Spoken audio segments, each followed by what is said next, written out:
мұхаммед алейхиссалям Аллах тағаланың сүйікті құлы, жаратылған барлық адамдар мен басқа жаратылыстардың барлық тұрғыдан ең үстемі, ең көркемі және ең қадірлісі.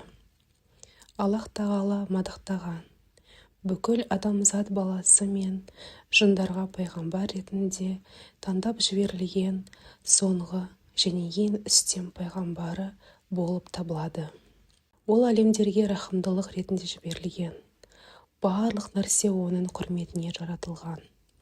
Қайта-қайта мадақталған, өте көп мақталған деген мағынаны беретін Мұхаммед алейхиссалямнан Ахмед, Махмуд, Мұстафа сияқты есімдер де бар. Аллах тағала барлық пайғамбарларды есімдермен атаса, оны Хабибім, сүйіктім деп атаған. Хақ тағала бір аятта: сені әлемдерге рахымдылық етіп жібердік. Анбия сүресі 107 аят.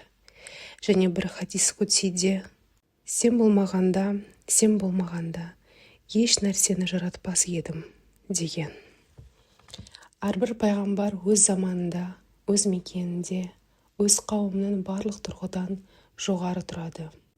Ал пайғамбарымыз Мұхаммед алейхиссалям болса, дүние жаратылған күннен қияметке дейін барлық кезеңде, барлық жерде келген-кеткен және келетін барлық қауымдардың ең қадірлісі, ең үстемі болады.